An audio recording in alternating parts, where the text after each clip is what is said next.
اعوذ باللہ من الشیطان الرجیم بسم اللہ الرحمن الرحیم. ناظرین، تبدیلی تبدیلی تبدیلی اور صرف تبدیلی، وعدوں دعووں اور نعروں میں تبدیلی، حقیقت میں کسی بھی طرح عوام کو تبدیلی نظر نہیں آ رہی. ناظرین، تبدیلی کی اگر بات کی جائے تو ہاں، ایک چیز میں آپ کہہ سکتے ہیں بار بار وزراء میں تبدیلی، کیبنٹ میں تبدیلی، اچھا بار بار اپنے دعووں وعدوں اور نعروں میں تبدیلی. اب اگر بات کریں ایک اور تبدیلی پنجاب میں ہونے جا رہی ہے، بیوروکریسی میں بڑی اکھاڑ پچھاڑ کرنے جا رہی ہے پاکستان تحریک انصاف کی حکومت. چیف سیکرٹری پنجاب اور آئی جی پنجاب کو ہٹانے کے لیے حتمی سمری وزیراعظم ہاؤس کو ارسال کر دی گئی ہے. چیف سیکرٹری کے لیے ناظرین جو نام ارسال کیے گئے ہیں ان میں ڈاکٹر کامران افضل، بابر حیات تارڑ، احمد نواز سکھیرا کے نام شامل ہیں. چیف سیکرٹری پنجاب ابھی جو کام کر رہے ہیں، حکومت پنجاب کافی دنوں سے خبریں سننے میں آ رہی تھی ذرائع کی جانب سے کہ عثمان بزدار صاحب ان سے خوش نہیں ہیں. اس کے بعد آئی جی پنجاب کے نام کو بھی تبدیل کرنے کے لیے 3 ناموں کو بھجوایا گیا. جی آئی جی پنجاب سے بھی پاکستان تحریک انصاف کے جو سی ایم ہیں عثمان بزدار صاحب، سننے میں آ رہا تھا کہ ان کی کوئی چپکلش چل رہی ہے، اب ان سے خوش نہیں ہیں. راؤ سردار اور ظفر اقبال اور محسن بٹ کے نام بھجوائے گئے جی آئی جی پنجاب کی تبدیلی کے لیے. آج ہمارے ساتھ اس سب پر ڈسکشن کرنے کے لیے موجود ہے نعیم اللہ خان صاحب، سینئر رہنما پاکستان تحریک انصاف کے. ان سے جانیں گے کہ کیا پنجاب کے اندر اتنی بڑی تبدیلیاں آپ روز کرتے ہیں، چوتھے پانچویں آپ چیف سیکرٹری پنجاب تبدیل کر رہے ہیں، اسی طرح اگر آپ آئی جی پنجاب کی بات کریں تو ان کو بھی تبدیل کر رہے ہیں. حالانکہ پاکستان تحریک انصاف کی حکومت اقتدار میں آنے سے پہلے یہ اعتراض اٹھاتی رہی ہے مسلم لیگ نون کی حکومت کے اوپر کہ مسلم لیگ نون کی حکومت آئے روز پنجاب میں اور باقی ملک میں تبدیلیاں کرتی ہے. تو یہ تبدیلیاں پاکستان تحریک انصاف کی حکومت کیوں کر رہی ہے، اس کی کتنی ضرورت ہے، جانتے ہیں جی نعیم اللہ خان سے. ویلکم ٹو پروگرام جی. شکریہ. مجھے یہ بتائیں کہ آئی جی پنجاب اور چیف سیکرٹری پنجاب کو کیوں آپ اس دفعہ ایک دفعہ پھر کیوں تبدیل کر رہے ہیں جی؟ سب سے پہلے تو فاروق آپ کا بہت شکریہ، آپ نے مجھے اپنے شو میں دعوت دی. اس کے بعد میں یہ کہوں گا کہ چیف منسٹر جو ہے وہ صوبے کا چیف ایگزیکٹو ہے اور وہی کپتان ہوتا ہے صوبے کا. تو اس کی مرضی ہے وہ اپنے کس کھلاڑی کو کہاں کھلاتا ہے اور اپنی بیوروکریسی اور اپنی پولیس ڈپارٹمنٹ اس کو کیسے چلاتا ہے. تو یہ چیف منسٹر پنجاب کا استحقاق ہے. اگر اسے لگ رہا ہے کہ اس کا کوئی اس کے آفیسرز ان کی performance up to the mark نہیں ہے تو وہ اپنے بیوروکریسی میں بھی چینجز لا سکتا ہے اور اپنی پولیس کے جو آفیسرز ہیں ان میں بھی یہ اس کا استحقاق ہے، ان کو چینج کر سکتا ہے. تو یہ اتنا کوئی بڑا ایشو نہیں ہے. ہر گورنمنٹ اپنی مرضی کے اپنے جو انہوں نے ٹارگٹ سیٹ کیے ہوتے ہیں ان کو اچیو کرنے کے لیے، چونکہ یہ آفیسر سپورٹنگ ٹول ہوتے ہیں، ایڈمنسٹریشن سپورٹنگ ٹول ہوتے ہیں، تو وہ چاہتی ہے کہ اچھے سے اچھا آفیسر جو ہے وہ ان کی گورنمنٹ کا حصہ ہو، ان کے لیے کام کرے، اور وہ جب چاہیں جس آفیسر کو چاہیں ان کے پاس اختیارات ہیں وہ چینج کر سکتا اچھا، ہے. یہی جب اگر ہم بات کریں اپوزیشن میں آپ تھے اور حکومت میں مسلم لیگ نون تھی تو تب یہ اعتراض آپ کیوں اٹھاتے تھے؟ تب آپ کہتے تھے کہ یہ مسلم لیگ نون کی حکومت بہت غلط قدم اٹھا رہی ہے جی، بیوروکریسی کو تبدیل کر رہی ہے، جبکہ تبدیل اس وزیر اعلیٰ کو کیا جانا چاہیے، تبدیل اس وزیر اعظم کو کیا جانا چاہیے. آپ 126 دن اسی بات کے اوپر دھرنا دے کے بیٹھے، 4 حلقوں کی بات ہوئی، 126 دن تک طویل چلی، بیچ میں کہیں نہ کہیں بیوروکریسی کا بھی عمل دخل تھا. آپ بھی بہتر جانتے ہیں کہ الیکشن کمیشن کے ممبران جو ہیں وہ بھی بیوروکریٹس ہیں. تو سمجھتے ہیں کہ ایک ہی دفعہ آپ وزیر اعلیٰ کو چینج کر دیں، سارے معاملات مسائل آپ کے حل ہو نہیں جاتے؟ وزیر اعلیٰ کو چینج کرنا کوئی حل نہیں ہے. اس طرح تو پھر آپ بار بار وزیر اعلیٰ ہی چینج کرتے رہیں، ایک ٹرینڈ بنتا جائے گا کہ وزیر اعلیٰ کو چینج کرے. جو آفیسرز ہیں جب ان کو اپوائنٹ کیا جاتا ہے تو وہ ان کی ڈیوٹی ہے کہ اس کو پورے طریقے سے انجام دیں. چیف منسٹر جو چیف ایگزیکٹو ہے وہ رسپانسیبل ہے پورے پنجاب کے لیے، تو اس کی ہمیشہ کوشش ہوتی ہے کہ اپنے بیسٹ لوگوں کو لائے، اور وہ لاتا بھی ہے. لیکن اگر بعض اوقات ایسا ہوتا ہے کہ آپ سے ہو سکتا ہے آپ کسی بندے کو لے کے آئیں اور وہ آپ کی جو ایکسپیکٹیشنز ہیں ان کو میٹ نہ کرے، تو اس کے لیے ہمیں یہ نہیں ہو سکتا کہ آپ بار بار چیف منسٹر کو چینج کرتے جائیں، کیونکہ اس سے آفیسرز کے چینج ہونے سے جو صوبہ ہے وہ عدم استحکام کا شکار اتنا نہیں ہوتا. لیکن اگر آپ بار بار چیف منسٹر کو چینج کریں گے تو اس سے نہ صرف پولیٹیکلی ایک عدم استحکام آئے گا بلکہ اس سے عوام کا بھی ایک مسٹرسٹ ہوگا گورنمنٹ پہ بھی اور اپنے صوبے کی ساری ایڈمنسٹریشن پہ بھی، کیونکہ بار بار وہ نیا سیٹ اپ آئے گا تو اس سے ان کو ایک تذبذب کا شکار ہوں گے. ٹھیک ہے، تذبذب کا شکار ہوں گے. یہاں پہ ناظرین آپ کے لیے ایک سوال چھوڑ رہا ہوں میں کہ پنجاب کی اہمیت امپورٹنس کا آپ کو بتا دوں، ایڈمٹ کریں گے میرے معزز مہمان بھی اس چیز کو کہ پنجاب پاکستان کا سب سے بڑا صوبہ، آبادی کے لحاظ سے بھی، ریونیو کے لحاظ سے بھی، حکومت کے جوڑ توڑ کے لحاظ سے بھی، فیڈرل گورنمنٹ بنانے اور گرانے میں بھی سب سے کلیدی کردار پنجاب صوبے کا ہے. سب سے زیادہ ووٹیں سیٹیں بھی پنجاب صوبے کی ہیں. یہ عوام جب کسی اپنے منتخب نمائندے کو منتخب کرنے کے لیے اپنے ووٹ کی پرچی ڈالتے ہیں تو وہ اس ووٹ کی پرچی کا مقصد صرف یہ ہوتا ہے کہ ہمارے حقوق کی جنگ لڑے گا جا کر یہ ایوان بالا اور ایوان زیری میں. نعیم اللہ خان صاحب، آپ کو بھی پتہ ہے، آپ بھی اس چیز کو ایڈمٹ کرتے ہیں کہ پنجاب کی امپورٹنس جو ہے وہ پاکستان میں سب سے زیادہ ہے، تمام صوبوں کی زیادہ ہے، لیکن پنجاب کی حکومت بنانے اور بگاڑنے میں بہت زیادہ رول ہے، کلیدی رول ہے پنجاب کا. ایک اگر ٹرینڈ کی بات کریں تو کوئی بھی چیف منسٹر ایسا نہیں آیا جس کو ڈائریکٹلی چیف منسٹر اپوائنٹ کیا جائے جبکہ اس کا کوئی ایکسپیرینس یا بیک گراؤنڈ ایسا نہ ہو کہ اس نے مطلب کسی ڈیزگنیشن پہ کام کیا ہو، ایز اے منسٹر کام کیا ہو، یا کوئی اس نے ایسی ذمہ داری سنبھالی ہو کہ جس کو دیکھ کے پاکستان تحریک انصاف کے پرائم منسٹر نے یہ فیصلہ کیا، عمران خان صاحب نے یہ فیصلہ کیا کہ وسیم اکرم پلس، جن کو وہ خود کہتے ہیں کہ وسیم اکرم پلس ہیں یہ. اب مجھے یہ بتائیں کہ اتنا بڑا صوبہ، اتنی بڑی ذمہ داری، سمجھتے ہیں کہ یہ ذمہ داری ٹھیک طریقے سے ڈالی گئی ہے عثمان بزدار صاحب پر اور ٹھیک طریقے سے نبھا رہے ہیں وہ اس چیز کو؟ فاروق، اصل میں مسئلہ یہ ہے کہ ہم لوگ چونکہ ہمیں پرانی عادت ہو چکی ہے کہ ہم لوگ ہمیں جاہ و جلال والے اور بہت زیادہ افسر شاہی رکھنے والے اور بہت زیادہ پروٹوکول لینے والے چیف منسٹرز کی ہمیں عادت ہے، کیونکہ ہم نے کبھی کوئی نیا بندہ اور کسی ایسے علاقے کا بندے کو سی ایم بنتے نہیں دیکھا جو بہت غریب ایک پسماندہ علاقہ ہے اور وہاں سے تعلق رکھنے والا ایک سادہ انسان جو چیف منسٹر بن گیا. سب سے بڑا مسئلہ یہ ہے کہ ہمارے دماغ ابھی ایکسیپٹ نہیں کر پا رہے کہ وہ اچھے سی ایم ہیں. اگر آپ جائزہ لیں تو ہماری پنجاب گورنمنٹ دکھاوے کے لیے نہیں کام کر رہی، ہماری گورنمنٹ جو ہے وہ کام کر رہی ہے لوگوں کو سہولت، لوگوں کی زندگی میں بہتری لانے کے لیے. تو جو ابھی جو چیف منسٹر ہیں وہ زیادہ باتیں نہیں کرتے، وہ یہ نہیں کرتے کہ میں ایسے کر دوں گا، میں فلاں کر دوں گا، وہ یہ نہیں کرتے. وہ صرف کام کرنے والے، اپنا سر نیچے کر کے کام کرنے والے بندے ہیں. وہ ہر بندے کو ٹائم دیتے ہیں، پوری پارٹی ان سے راضی ہے، پارلیمنٹیرین جو بھی ان سے ملنا چاہتا ہے ان کے دروازے کھلے ہیں، عام لوگوں سے ملتے ہیں. ان کا جو باڈی لینگویج ہے بالکل عام انسان جیسی ہے، جبکہ ہمیں ضرورت ہے کہ کوئی 5 فٹ کا انسان اور وہ 500 بندوں کا پروٹوکول لے کے ساتھ میں چل رہا ہو. شریف خاندان تھا تو انہوں نے کتنے کوئی ہزاروں میں تو اپنے پرسنل جو پولیس ملازمین ہیں وہ اپنی سیکورٹی کے لیے رکھے ہوئے تھے. ان کی اپنی سیکورٹی الگ ہوتی تھی، ان کی فیملیز کی سیکورٹی الگ ہوتی تھی. اور جب مجھے یاد ہے میں لاہور رہتا تھا تو ان کی سیکورٹی، ان کا پروٹوکول سی ایم ابھی 20-30 کلومیٹر پیچھے ہوتا تھا تو روڈ پہلے ہی بند اور روڈز کلوز اور ہر چیز یہ ہوتی تھی. لیکن یہ جو چیف منسٹر ہیں یہ بہت کم پروٹوکول، جتنا سیکورٹی چاہیے، آخر وہ صوبے کے چیف ایگزیکٹو ہیں، ان کو سیکورٹی بھی چاہیے، تو بہت کم وہ اپنا پروٹوکول لیتے ہیں. اس کے علاوہ انتہائی سادہ انسان ہے، وہ اتنا میڈیا میں نہیں آتے، اتنا شوشہ نہیں کرتے، اور وہ اتنا انہوں نے اپنی پرسنل مارکیٹنگ پہ زور نہیں لگا رہے، جس وجہ سے ہمیں لگ رہا ہے کہ جیسے پنجاب میں کچھ نہیں ہو رہا اور یہ جو چیف منسٹر ہیں یہ کوئی کام نہیں کر رہے. تو لہٰذا ہمیں اپنے آپ کو سمجھانے کی ضرورت ہے کہ کوئی عام گھر کا بندہ، سادہ انسان، وہ بھی الیکٹ ہو کے آ سکتا ہے اور وہ اس صوبے کا نہیں بلکہ وہ پاکستان کا بھی پرائم منسٹر بن سکتا ہے. صوبے کا نہیں، ملک کا بھی پرائم منسٹر بن سکتا ہے. ناظرین چلتے ہیں چھوٹے سے بریک کی جانب. جب بریک سے واپس آئیں گے تو جانیں گے کہ وسیم اکرم پلس 3 سال مکمل، عمران خان صاحب کی حکومت کو 3 سال مکمل، مہنگائی جوں کی توں بلکہ پہلے سے زیادہ بڑھ گئی ہے، ڈالر پاکستان تحریک انصاف کی حکومت میں بے قدری کا شکار ہے، اشیاء خورد و نوش کی جو چیزیں ہیں وہ عوام کی پہنچ سے دور ہیں. اس سب کو پاکستان تحریک انصاف کی حکومت آنے والے 2 سال میں کس اسٹریٹجی سے کنٹرول کرے گی؟ بریک سے واپس آئیں گے تو نعیم صاحب سے جانیں گے. جی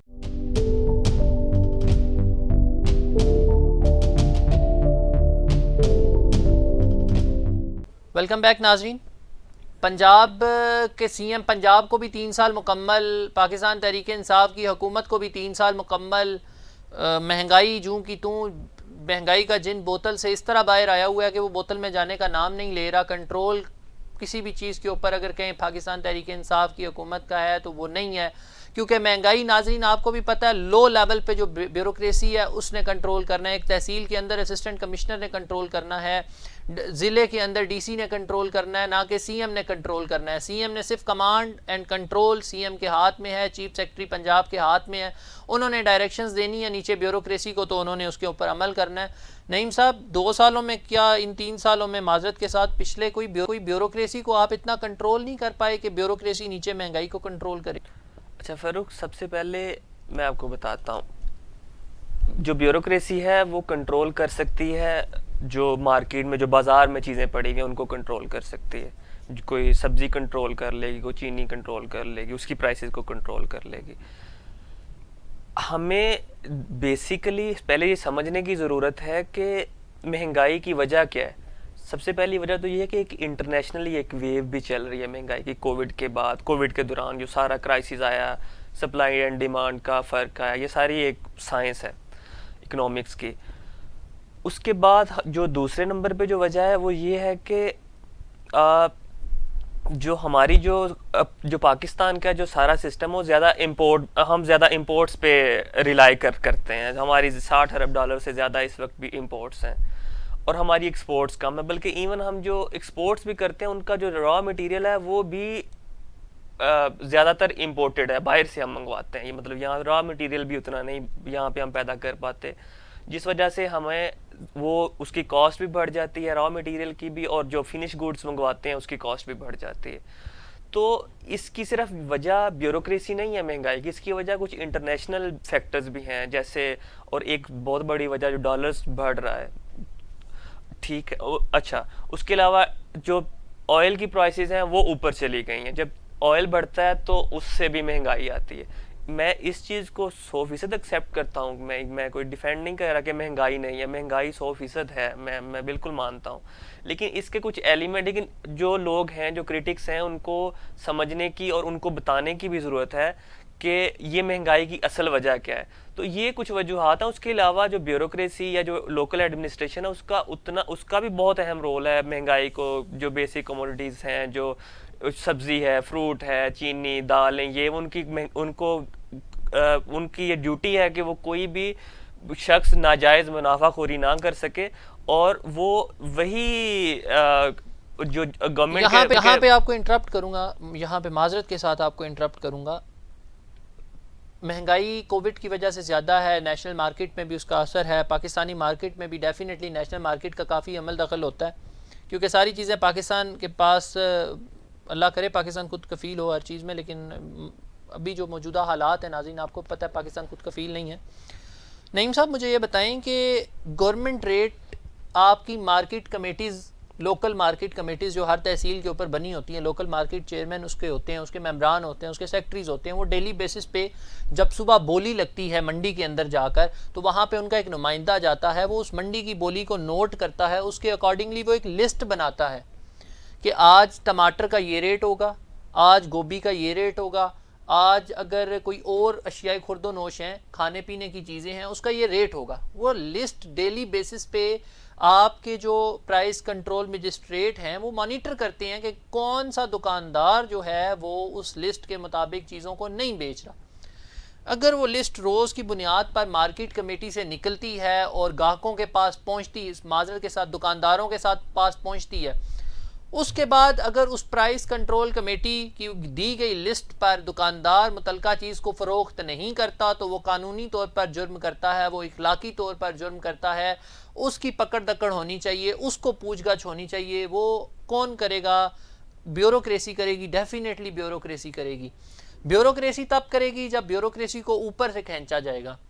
تو کہیں نہ کہیں تو آپ مانیں اس چیز کو کہ بیوروکریسی کے اوپر آپ کے سی ایم کی کنٹرول نہیں ہے اس طرح جس طرح ہونی چاہیے.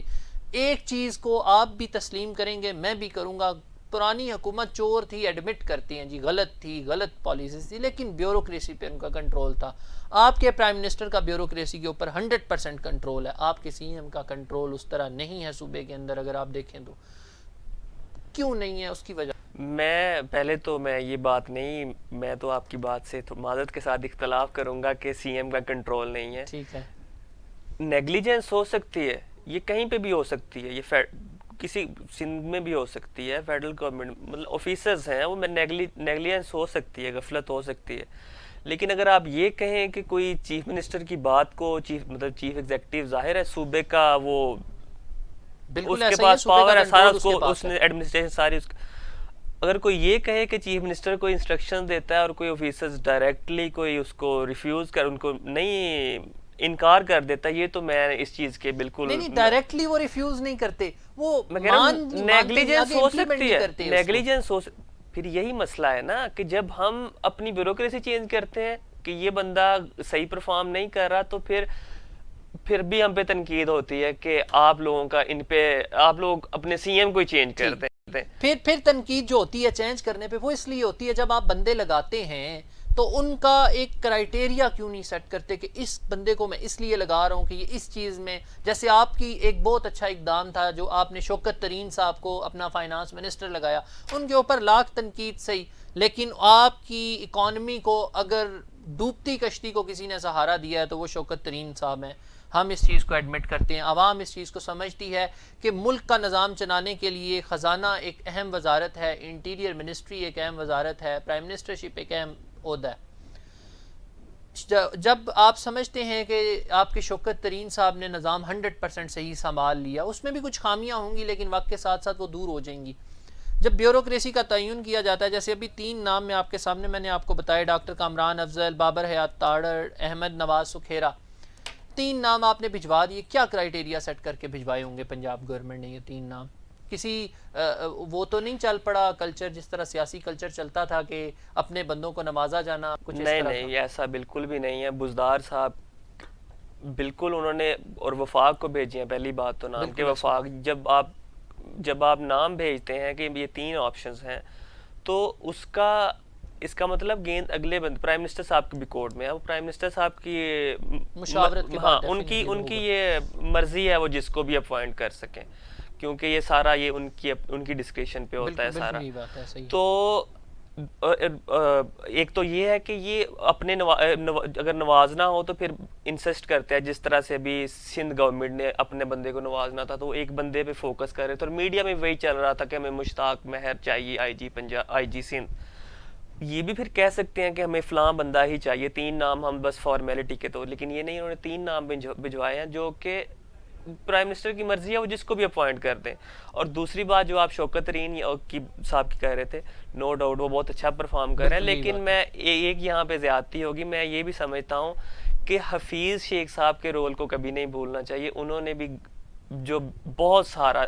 بہت کروشل رول پلے کیا تھا اکانومی کو سہارا دینے کے لیے، اور انہوں نے اس ٹائم آگے سارا ٹیک اوور کیا تھا جب پاکستان بہت زیادہ مشکل حالات میں تھا اور آپ بالکل کولیپس کرنے کے نزدیک تھے، لیکن انہوں نے وہاں سے اکانومی کو سنبھالا، ہمارے ریزروز بڑھے، اس کے بعد انہوں نے باقی ٹریڈ بڑھانے کے لیے ایکسپورٹس بڑھانے کے لیے انہوں نے اقدامات اٹھائے، باقی انہوں نے انڈسٹریز کو انسینٹیوز دیے. ان کے ایفرٹس کو آپ اگنور نہیں کر سکتے. لیکن یہ ہے کہ شوکت ترین صاحب کا اب یہ ہے، میں یہ سمجھتا ہوں کہ وہ ہاتھ کھولنے والے بندے ہیں، مطلب خرچ کرنے والے بندے ہیں. تو جب کوئی خرچ کرتا ہے تو پھر اس کا فائدہ سب کو ہوتا ہے، عام عوام تو پروجیکٹس لگتے ہیں، جابس کریٹ ہوتی ہیں، اس کے علاوہ ان کو لوگوں کی آمدنی میں اضافہ ہوتا ہے جس سے ان کی بائنگ پاور بڑھتی ہے، اور آف کورس پھر وہ چیزوں کی خریداری کرتے ہیں اور ایک پورا ایک سرکل چلتا ہے، یہ اس طرح سے آپس میں انٹر لنکڈ ہوتے ہیں. تو یہ ہے کہ لیکن جو آپ بیوروکریسی کا کہہ رہے ہیں یا پولیس سروس کا کہہ رہے ہیں کہ ان میں جو چینجز لاتے ہیں، اگر کوئی سمپل سی بات ہے، اگر کوئی بندہ پرفارم نہیں کرے گا تو وہ پاور میں نہیں رہے گا. یہ سمپل فارمولا ہے اس گورنمنٹ کا. بالکل. ناظرین چلتے ہیں ایک چھوٹے سے بریک کی جانب. جب واپس آئیں گے بریک سے تو پنجاب کے اوپر ڈسکشن تو ہو گئی، اب بات کریں گے افغان طالبان کے اوپر، ایک انتہائی اہم مسئلہ جو پوری دنیا کی نظریں جس پر مرکوز ہیں. پاکستان کو بھی اس کا سب سے زیادہ فائدہ نقصان پاکستان کو ہے، کیونکہ پاکستان کا افغانستان کے امن سے بہت گہرا تعلق ہے. ہمارے DGISI نے حال ہی میں ایک وزٹ کیا، وہ وہاں پر دورے پر ہیں افغانستان کے، اور افغان طالبان کی جو حکومت ہے اس کی بھی اناؤنسمنٹ ابھی تک نہیں ہو سکی. اس سلسلے میں جانیں گے کہ پاکستان تحریک انصاف کی کیا اسٹریٹجی ہے، کیونکہ ڈیفینیٹلی اسٹیبلشمنٹ اور حکومت جب ایک پیج پر آئیں گے تو ہی پاکستان کی طرف سے کوئی واضح موقف آئے گا. تو وہ واضح موقف کیا ہے پاکستان کا ابھی تک وہ نہیں، ملا خان صاحب سے جانیں گے. چلتے ہیں چھوٹے سے بریک کی جانب.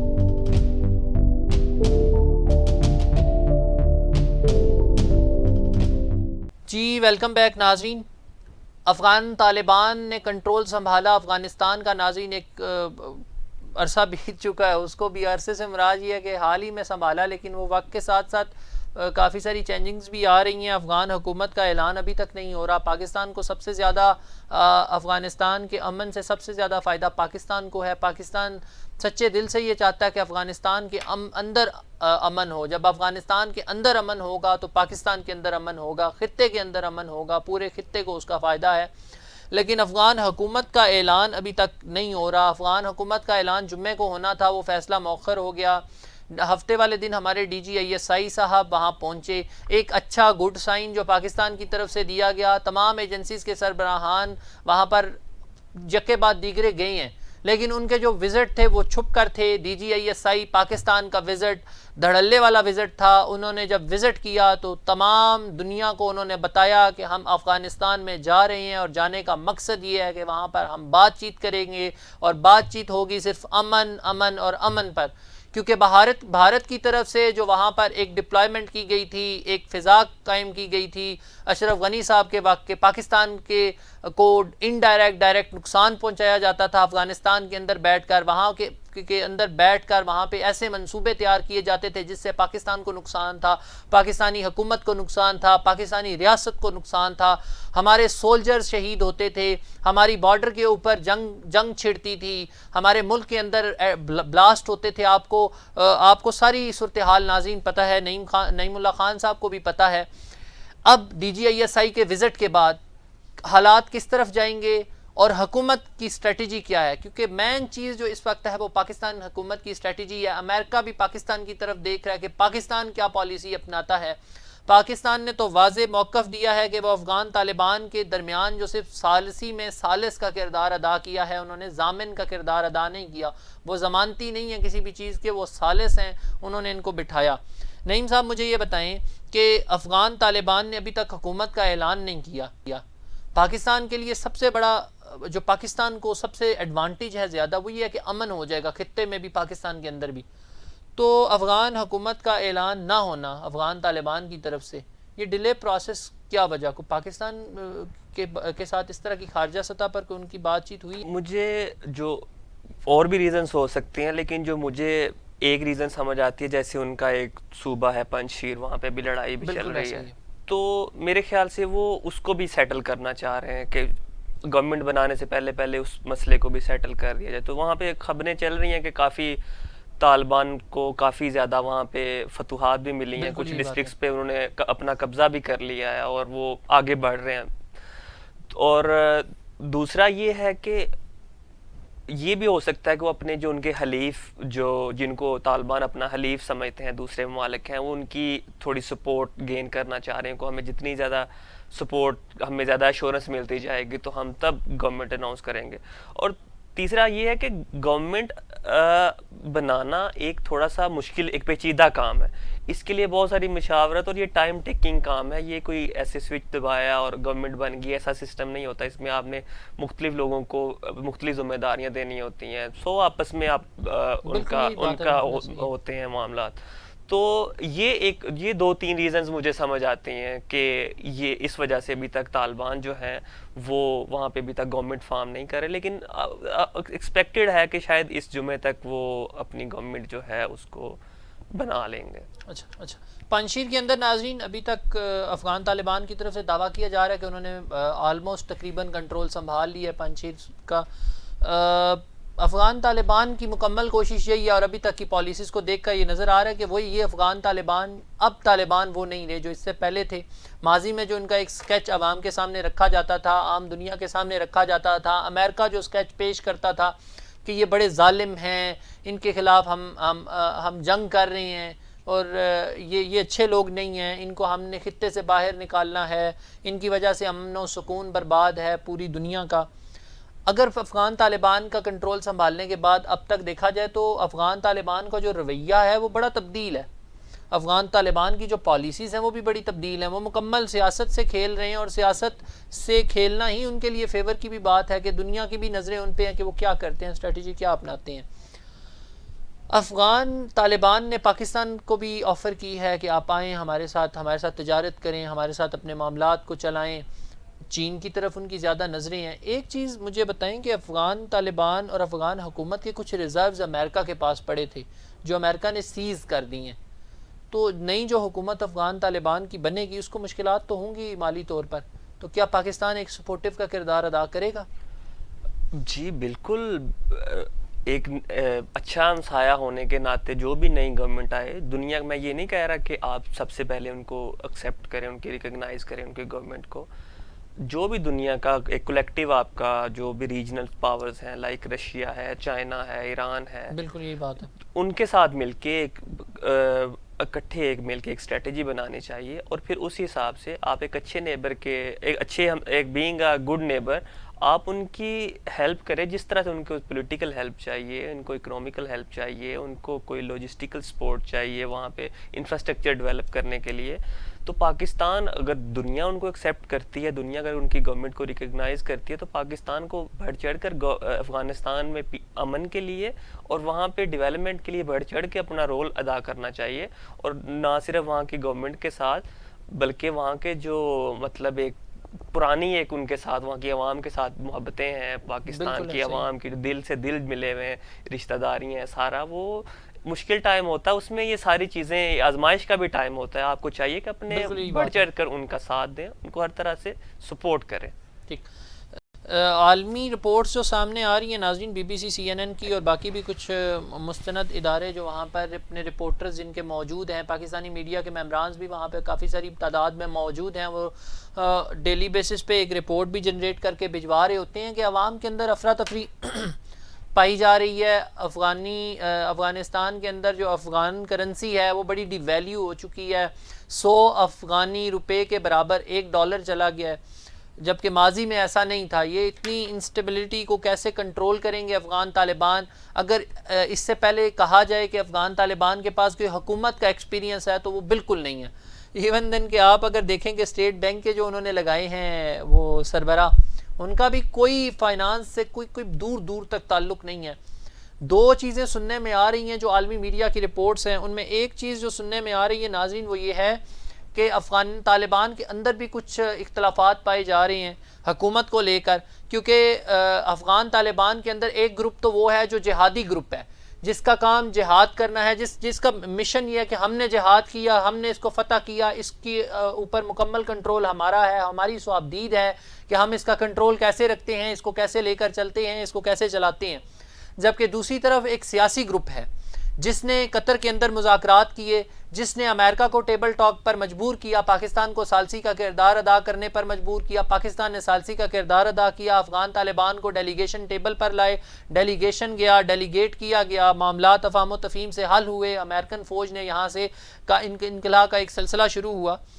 وہ یہ چاہتے ہیں کہ آپ جو پرانی افغان حکومت کے نمائندے ہیں آپ ان کو شامل کریں، آپ ٹیکنوکریٹس لوگوں کو شامل کریں، آپ بیوروکریٹس کو شامل کریں، آپ فائنانس کے لوگوں کو ایڈ کریں، آپ کامرس کے لوگوں کو ایڈ کریں جن کا ایک ایکسپیرینس ہو، جو اس بگڑتی ہوئی صورتحال میں حالات کو کنٹرول کریں، حالات کو سہارا دیں تاکہ عوام کے اندر جو بے چینی ہے، تذبذب ہے، اس کو ختم کیا جائے. اب یہ دونوں گروپس نعیم صاحب آمنے سامنے ہیں. ایک گروپ سیاسی ہے، ایک جہادی ہے. سیاسی پلس جہادی. جہادی کا ذہن ہے کہ لڑائی کرنی ہے، لڑنا ہے اپنے حق کے لیے، گڈ، بہتر ہے. دوسری طرف جو سیاسی گروپ ہے اس کی سوچ یہ ہے کہ ہم ساروں کو مل جل کر چلائیں، کیونکہ امریکہ کے پاس ایک بڑا ریزرو افغان حکومت کا، افغان ریاست کا پڑا ہوا ہے. جب تک وہ افغانستان کو نہیں ملتا وہ امریکہ ریلیز نہیں کرتا، IMF ایڈ نہیں دیتا، یونائٹڈ نیشن سپورٹ نہیں کرتا، وہ افغان حکومت کو مالی طور پر بڑا کنگال کر دے گا. کیونکہ ابھی جو افغانستان کی افغان طالبان کی حکومت بنے گی وہ کنگال حکومت اس لیے کہہ سکتے ہیں کیونکہ ان کے پاس ریزرو نہیں ہے. ریزرو آپ کے امریکہ نے کنٹرول کر لیے.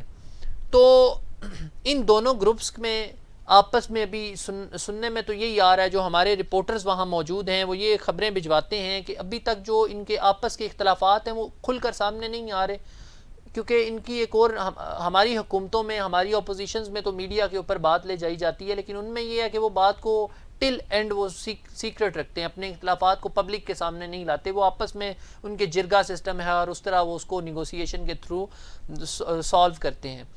تو ایک جو سیاسی امور میں اگر کہا جائے تو وہ تو بہتر ہے کہ اگر آپ ٹیکنوکریٹس کو، کامرس کے لوگوں کو، فائنانس کے لوگوں کو اگر آپ اٹھا کے لاتے ہیں آگے تو آپ کی اکانومی کو وہ اسٹیبل کریں گے. تو جو جہادی گروپ ہے وہ تو کہتا ہے نہیں جی لڑنا ہے بس ٹھیک ہے سنبھال لیں گے چلا لیں گے، تو مشکل ہے تھوڑا. نہیں نہیں، ایسا بالکل بھی نہیں ہے. جیسا آپ تھوڑی دیر پہلے کہہ رہے تھے کہ بڑے ان کا پازیٹیو ان کے چینجز آئے ہوئے ہیں بالکل بالکل طالبان میں، ڈیفینیٹلی ایسا ہی ہے. ایسا نہیں ہے. وہ انہوں نے حامی بھی بھری، انہوں نے کمٹ بھی کیا ہے ساری دنیا کے سامنے کہ ہم انکلوسیو گورنمنٹ بنائیں گے جس میں ہر طبقے کے لوگوں کو ہم اس میں شامل کریں گے. ایسا نہیں ہے کہ وہ بالکل ادھر سے جو کل لڑ رہے تھے جو وہی آئیں گے اور آ کے تو کوئی گورنر اسٹیٹ بینک لگ جائے گا، کوئی کسی ڈپارٹمنٹ میں لگ جائے گا، کسی ڈپارٹمنٹ. ایسا نہیں. وہ اپنی ہر ان کا جو ابھی تک کی جو ان کی اسٹیٹمنٹس ہیں ان کو دیکھتے ہوئے ہم نے یہ بھی دیکھا ہے کہ ان کے پاس بڑے پڑھے لکھے لوگ، بڑے باہر کی یونیورسٹیز کے پڑھے ہوئے لوگ جو باقاعدہ بڑے ایون انگلش میں بڑے فلوئنٹ ہیں اور وہ سارا میڈیا کو بڑے اچھے طریقے سے ہینڈل کر رہے ہیں سارا. تو ان کے پاس بھی قابل لوگ ہیں. باقی جو قابل لوگ ہیں ان کے ملک میں ہی ہیں، انہوں نے اپنے لوگوں کو ادھر لگانا ہے، تو ان کی بھی کوشش ہوگی کہ بیسٹ لوگوں کو لگائیں. اور یہ اچھا ہے کہ جتنی ان کی انکلوسیو گورنمنٹ بنے، جتنا یہ مختلف طبقات سے، جو ہر بندہ ہر چیز میں ایکسپرٹ نہیں ہوتا، تو یہ جتنے ڈائیورسٹی لائے کے آئیں گے، جتنے مختلف لوگ مختلف عہدوں پہ لگائیں گے ہر طبقے سے، تو اتنی ان کی گورنمنٹ اچھی بھی چلے گی اور ان کے کامیاب ہونے کے بھی چانسز ہیں. اور دوسری بات رہ گئی ریزرو کی، وہ اس ٹائم فریز ہیں.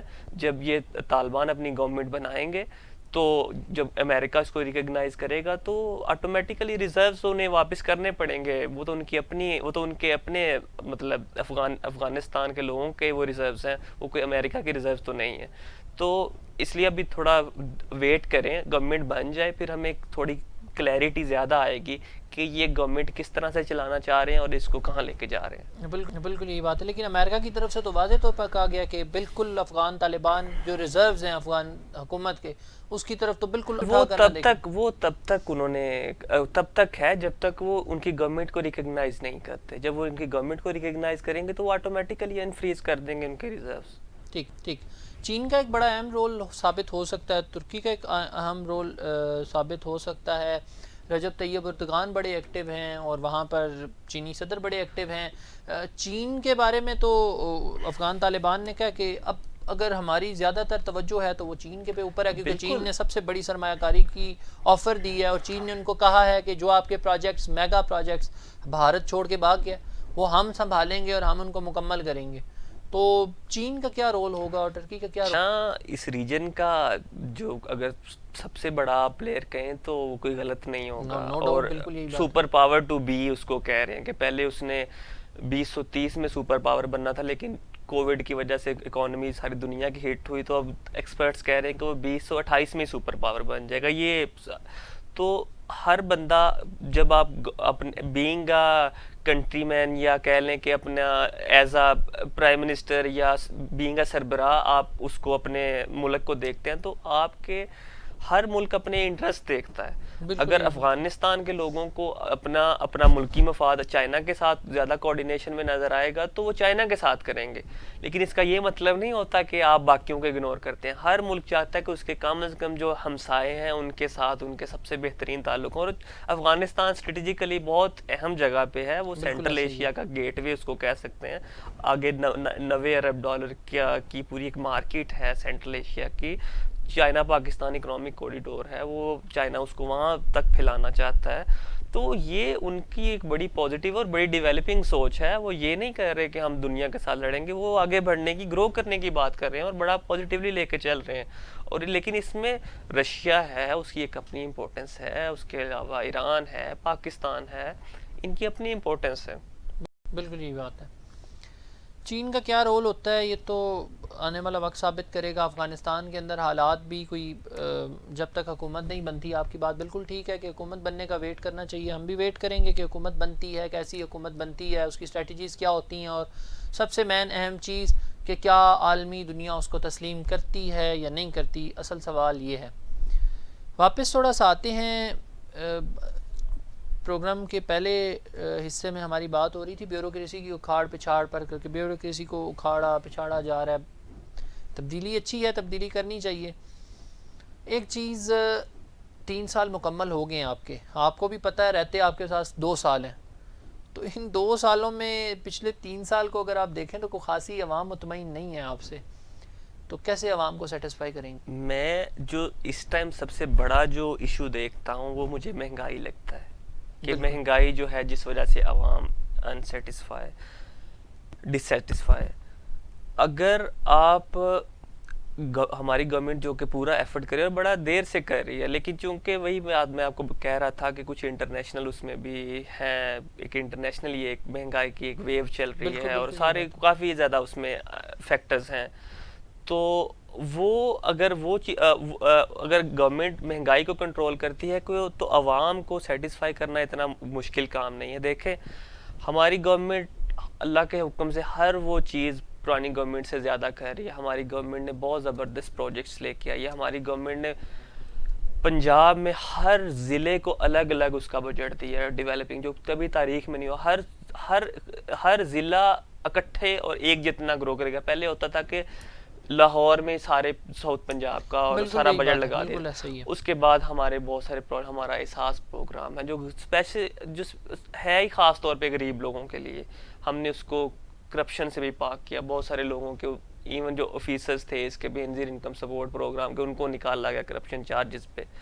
اس کے علاوہ ہمارے 10 بلین ٹری سونامی پروجیکٹس ہیں. ہم نے سندھ کے لیے 12 اضلاع کے لیے کوئی 400+ بلین روپیز دیے. کراچی کے لیے 1200 ارب روپے کا پیکج دیا. بلوچستان کے 12 اضلاع کے لیے اس طرح کا پیکج. اس کے علاوہ سب سے بڑی جو اچیومنٹ ہے وہ ایک اور یہ ہے کہ اس صدی کو اگر ڈیمز آف ڈیکیڈ کہیں گے تو غلط نہیں ہوگا. ہم 10 ڈیم بنا رہے ہیں جو جنرل ایوب خان نے بنائے تھے. اس کے بعد یہ گورنمنٹ آ کے بنا رہی ہے. کچھ پہلے سے جو چل رہے تھے ان کو کمپلیٹ بھی کیا اور نئے بھی بنا رہے ہیں. بالکل ایسا ہی ہے۔ اس کے علاوہ یہ گورنمنٹ ہر ممکن کوشش کر رہی ہے کہ پاکستان میں امن اور سکون. اور ایک اور بہت بڑی اچیومنٹ، پاکستان جتنا اس وقت ہاٹ کیک بنا ہوا ہے انٹرنیشنل فرنٹ پہ، پہلے کبھی نہیں تھا. بالکل یہی بات ہے، خارجہ سطح پر پاکستان نے کافی وہ امپروومنٹ کی ہے۔ بالکل. میں یہاں پہ ایک بات کہنا چاہوں گا کہ اکثر کچھ نون لیگ کے لوگ وہ کہتے ہیں کہ عمران خان نے کیا کیا نا. میں انہیں ایک بات کہتا ہوں ہمیشہ، میں کہتا ہوں میری بات سنو. 4.25 سال نواز شریف پرائم منسٹر رہے، اس کے بعد 9 ماہ رہے شاہد خاقان عباسی. ایک ٹائم تھا کہ ہمیں یو اے ای والے بھی ہمیں آنکھیں دکھاتے تھے، ان کے ساتھ ہمارے تعلقات تھوڑے کشیدہ ہو چکے تھے. ہم بالکل اس علاقے میں اکیلے رہ گئے تھے. انڈیا بہت لابنگ کر رہا تھا. انہوں نے ایک اوپنلی اناؤنس کیا تھا کہ ہم ان کو آئسولیشن میں لے کے جائیں گے، ان کو تنہا کر دیں گے ڈپلومیٹکلی. ایسا کیا ہوا کہ پرائم منسٹر 9 ماہ بعد، شاہد خاقان کے 9 ماہ بعد پرائم منسٹر عمران خان آتے ہیں، تو وہی امریکہ جو ہمیں ڈوم اور بہت ساری ڈیمانڈز کرتا تھا، یو اے ای کے ہمارے ساتھ مسئلے چل رہے تھے، سعودی عربیہ والوں کے ساتھ اتنے اچھے تعلقات نہیں تھے. یو اے ای امریکہ والے کہتے ہیں ہماری طالبانوں کے ساتھ ہماری بات چیت کرواؤ. سعودی عربیہ کہتا ہے ہماری ایران کے ساتھ آپ اتنے. ایسا کیا ہوا؟ یہ صرف لیڈرشپ کا چینج تھا. اور یہ میں عمران خان صاحب کی یہ بہت بڑی اچیومنٹ ہے کہ انہوں نے پاکستان کو سفارتی تنہائی سے نکالا اور ورلڈ لیڈرز جو بڑے نام ہیں وہ پاکستان میں انہوں نے وزٹ کیا اور یہاں پہ انویسٹمنٹ کا بھی اعلان کیا. بالکل ایسا ہی ہے۔ ناظرین، پروگرام وائنڈ اپ کی طرف لے کے جاتا ہوں۔ عمران خان صاحب کی حکومت اقتدار سنبھالنے کے بعد 2 چیزوں کو اگر 2 پارٹس میں اس کو ڈیوائیڈ کریں ان 3 سالوں کو، ایک آپ کے اچھے کام اور ایک آپ کے ایسے کام جس پہ امپروومنٹ کی ضرورت ہے. سفارتی سطح پر عمران خان صاحب کی حکومت، عمران خان صاحب کی پالیسیز کو جتنا سراہا جائے وہ کم ہے، کیونکہ پاکستان سفارتی سطح پر، نعیم صاحب نے ایک بات کی، میں بالکل اس کو ایڈمٹ کروں گا کہ پاکستان سفارتی سطح پر بالکل تنہا ہو گیا تھا. آپ کے تمام دوست آپ کا ساتھ چھوڑ کر رائٹ لیفٹ ہو چکے تھے، کیونکہ پاکستان کی خارجہ پالیسی پاکستان کے اندر بہت اہم کردار ادا کرتی ہے کسی بھی معاملے میں. عمران خان صاحب کی حکومت سنبھالنے کے بعد آپ کی خارجہ پالیسی ایکٹیو ہوئی، دنیا کی نظریں پاکستان پر مرکوز ہوئی، پاکستان کے پاسپورٹ کو عزت ملی، پاکستان کی ریاست کو عزت ملی. یہ ہمارے لیے بحیثیت پاکستانی فخر کی بات ہے ناظرین، کیونکہ حکومتیں آتی جاتی رہتی ہیں، ریاست جو ہے وہ اپنی جگہ رہتی ہے. ریاست کی اسٹیبلٹی، ریاست کا وقار، ہماری پہچان ہماری ریاست سے ہے، ریاست پاکستان سے ہے جو لا الہ الا اللہ کے نام پر بنی ہے بحیثیت مسلمان. ہم اس چیز کو اور بحیثیت پاکستانی اس چیز کو عمران خان صاحب کو اپریشیٹ کرتے ہیں کہ آپ نے پاکستانی ہونے کا حق نبھایا. مہنگائی کے اوپر تھوڑا سا ناظرین عمران خان صاحب کی حکومت کو سوچنے کی ضرورت ہے، پرائم منسٹر عمران خان صاحب کو سوچنے کی ضرورت ہے. ان کی اگر آپ عمران خان صاحب کی ذات کی بات کریں ناظرین تو کوئی شک و شبہ اس بات میں نہیں ہے کہ عمران خان صاحب 100% لائل ہیں. عمران خان صاحب کی پالیسیز عوام کی عوام دوست پالیسیز ہیں. حکومت میں اپس اینڈ ڈاؤنز آتے رہتے ہیں. پہلے 3 سال میں 2 سال آپ کو کووڈ کی ویو نے کافی سارا پاکستان کو نہیں بلکہ امریکہ جیسے سپر پاور کو مطلب ہلا کر رکھ دیا، اس کی اکانومی کو ڈسٹرب کیا. پاکستان نے الحمدللہ بہت کم ٹائم میں ریکور کیا. پاکستان کو عالمی سطح پر بھی اور لوکلی بھی کافی سپورٹ ملا، جس کی وجہ سے پاکستان دوبارہ اپنے پاؤں پر کھڑا ہوا. آنے والے 2 سال میں بھی پاکستان تحریک انصاف کی حکومت امید ہے اسی طریقے سے چلے گی، مہنگائی کو کم کرے گی. جہاں تک بات ہے پنجاب کی، پروگرام میں ناظرین میں نے بار بار ڈسکس کیا، پنجاب کے اندر پاکستان تحریک انصاف کو ایکسٹرا ایفرٹ کی ضرورت ہے، سوچنے کی ضرورت ہے کہ پنجاب کے اندر پاکستان تحریک انصاف کی حکومت کیا کوئی غلط قدم تو نہیں اٹھانے جا رہی، کیا پاکستان تحریک انصاف کی حکومت سے کوئی غلطی تو نہیں ہوگی پنجاب کے اندر، کہ پنجاب ایک بڑا صوبہ ہے، اس کے اوپر پاکستان تحریک انصاف کی حکومت کو سوچنا پڑے گا. باقی ناظرین تبدیلی تبدیلی تبدیلی، اور ہم بھی امید کرتے ہیں کہ انشاءاللہ تبدیلی آئے گی آنے والے 2 سالوں میں. جس طرح عمران خان صاحب کا ویژن ہے، جس طرح عمران خان صاحب کے وعدے ہیں، انشاءاللہ امید کرتے ہیں کہ اس میں بہتری بھی آئے گی اور ان وعدوں اور دعووں پر عمل بھی ہوگا، پریکٹیکلی عوام کو بھی نظر آئے گا. اپنے اسی کے ساتھ ڈسکشن ایٹ 7 سے اپنے میزبان فرخ محمود کو دیجیے اجازت. اللہ نگہبان.